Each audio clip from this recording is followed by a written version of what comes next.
अगर किसी के अंदर भोलापन, अब देखो बच्चों को कहते हैं ये बच्चे जो हैं कौन है, भगवान का अवतार हैं। क्यों? सरल है, सीधे हैं, सहज हैं, मृदुल हैं, मधुर हैं। उनकी सरलता को नष्ट कौन करता है? बुरा मत मानिएगा, बुआ, फूफा, चाची, चाचा, बहन, भैया, माता पिता, ये नष्ट करते हैं। ए सामने वाली आंटी के पास मत जाया कर, वो ऐसी है। बालक के अंदर भर दिया जाता है 3 वर्ष की आयु में कि वो ऐसी हैं। उसको नहीं पता था कि ये दुर्गुण होता है, हमने सिखा दिया उसको।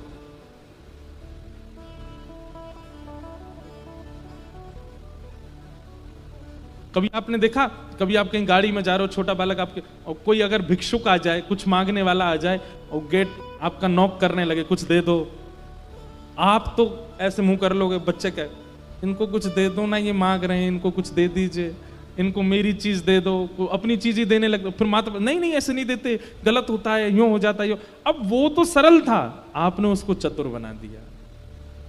उसके स्वभाव में नहीं था छल कपट और ये चतुराई की विचारधाराएं, हमने कर दी। ये भेदभाव बालक में जन्म से नहीं होते, हम सिखा देते। जैसा एक बाल स्वभाव होता है वैसा एक बड़े का स्वभाव हो जाए तो ठाकुर जी बड़े प्रसन्न हो जाते हैं। ठाकुर जी को बहुत अच्छा लगता है। सहज रहिए, सरल रहिए, प्रशांत आत्मा। और तीसरा बताया जितेंद्रिय। भगवान के सखा का तीसरा लक्षण होना चाहिए जितेंद्रिय। जितेंद्रिय का मतलब वैसे तो इंद्रियों को जीतना होता है, परंतु हम इसका एक अर्थ, क्योंकि यहां पर विरक्तिंद्रिय भी कहा गया है, तो इसका हम अर्थ ऐसा लगाएंगे कि जो अपनी इंद्रियों को केवल भगवत प्रसाद देता है और कुछ नहीं देता। नेत्रों का देखने का मन है क्या सुंदरता, तो चले गए वृंदावन, राधा रमण जी को देख लिया, यही सुंदर है। कानों को सुनने का मन है तो आ गए कथा में, कथा सुन ली, यहीं कीर्तन सुन लिया, यहीं भजन सुन लिया, इससे ऊपर कुछ नहीं है। जीव को कुछ चखने का मन है तो पहुंच गए आश्रम में, जाके भंडारा पा लिया, ठाकुर जी का प्रसाद ले लिया, इससे बढ़िया कुछ नहीं है। नाथ द्वार चले जाओ, वहां का प्रसाद पा लिया, द्वारिकाधीश का प्रसाद पा लिया। मतलब भगवत संबंधी वस्तुओं को ही अपनी इंद्रियों को देना। जैसे कई लोग होते हैं वो ब्रांडेड चीज ही देते हैं अपने शरीर को, सिक से लेके नख तक कोई भी ऐसी चीज नहीं आनी चाहिए हमारे शरीर पर जो जिसमें कोई ब्रांड का टैग ना हो। और फिर ऐसे लोगों को बहुत वो माना जाता है आजकल, इन्फ्लुएंसर, ओ भाई ओ, ऐसे परफ्यूम लगाता है, ऐसे कपड़े पहनता है, ऐसे टी शर्ट पहनता है, ऐसी वैष्णव भी बन जाएं। वो सिक से नख तक एक भी सामग्री ऐसी प्रयोग ना करें जो भगवत संबंधी ना हो। सब भगवत संबंधी वस्तुओं का सेवन। जल भी भगवत प्रसाद, अन्न भी भगवत प्रसाद, वस्त्र भी भगवत प्रसाद, तिलक भी भगवत प्रसाद, सब कुछ भगवत प्रसाद। जितेंद्रिय, ये 3 लक्षण जिसमें हैं उसको ठाकुर जी अपना सखा मान लेते हैं, ठाकुर जी अपना सखा बना लेते हैं।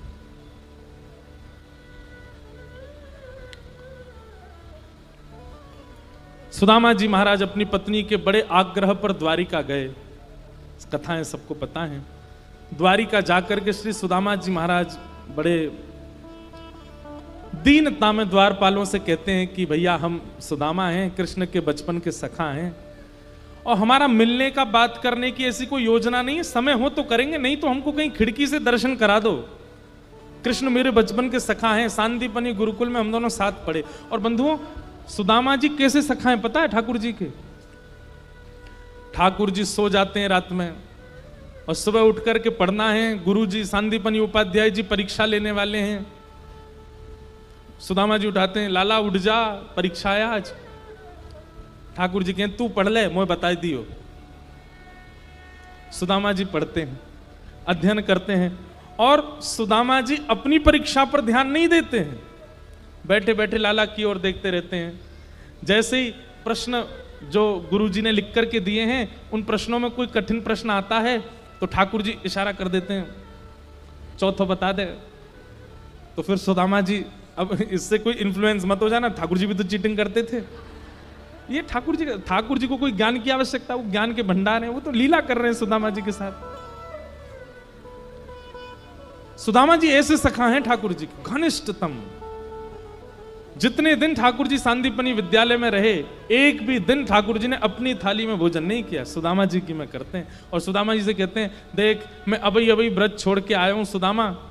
बोले तो मोय अपने हाथ ते पानो ना आवे, यशोदा मैया अपने हाथ ते पवावे।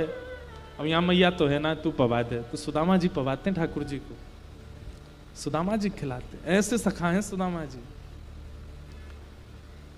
अब कई बातें ऐसी हैं वो मंच से बोलने में अलग अलग ढंग में ले जाते हैं, पर इतनी घनिष्ठता है ठाकुर जी और सुदामा जी की कि सुदामा जी और ठाकुर जी जब वस्त्र धुलते हैं अपने, तो ठाकुर जी धुलने बैठते हैं, गुरु जी देखते हैं, क्योंकि बच्चे सब गुरुकुल में तो सब करते हैं बच्चे, तो गुरु जी ध्यान भी रखते हैं सब करें अपने आप। ठाकुर जी अपने वस्त्र लेके आते हैं धोने, गुरु जी जैसे आगे जाते हैं तो ठाकुर जी के वस्त्र भी सुदामा जी धो देते। तू बैठ जा लाला, तू मत कर, मैं धो दूंगा, और बढ़िया धो देते हैं। कभी कभी सुदामा जी के निजी अंग वस्त्र जो हर कोई नहीं पहनता, ठाकुर जी पहन के भाग जाते हैं। सुदामा जी कहते हैं लाला जी अच्छी बात ना है, वो निजी वस्त्र है, वो भीतर को वस्त्र है, वो तो सबको धारण ना करना चाहिए। ठाकुर जी, अरे तू तो मेरा सखा है, तो हम दोनों तो पहन सके। ऐसे सखा है सुदामा जी, ऐसे सखा श्री सुदामा जी महाराज। और द्वार पर आकर के एक बार भी किसी को ये नहीं बोल रहे हैं कि मैं इतना घनिष्ठ हूं। मेरी कहीं दीन दशा देख करके कोई कृष्ण पर प्रश्न ना उठा ले कि इतने घनिष्ठ सखा हो तो तुम्हारी ये स्थिति क्यों है। कहीं मेरी अवस्था, मेरे वस्त्रों को देख करके मुझ पर तो दया आएगी, लेकिन एक प्रश्न भी तो उठेगा, इतने घनिष्ठ हो श्री कृष्ण के और तुम्हारे ऊपर ये इतनी दया भी नहीं करी ठाकुर जी ने। इसलिए सुदामा जी किसी को नहीं बताते, बस इतना कहते हैं हम दोनों सखा।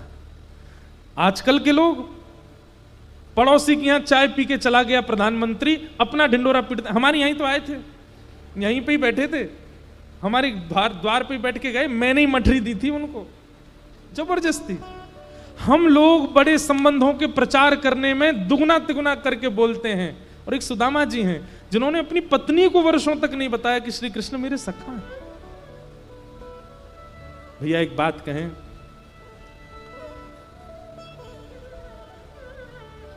जहां पवित्र संबंध होता है ना, उसका ढिंडोरा नहीं पीटना पड़ता, उसका बहुत प्रचार नहीं करना पड़ता। आजकल बुरा नहीं मानिएगा, प्रचार का जमाना है। आप लोगों से कान पकड़ के क्षमा मांग रहा हूं मैं। हमसे जितने लोग मिलने आते हैं ना, अगर उन सबके फोन बाहर जब्त कर लिए जाएं कि फोटो नहीं खींचना महाराज जी के साथ, आधे तो वहीं से लौट जाएंगे। बिना फोटो के काहे को जाना, कोई महाराज जी हमारा कुछ दे रहे हैं, हमें फोटो ही तो चाहिए हमें। प्रचार। और एक सुदामा जी हैं,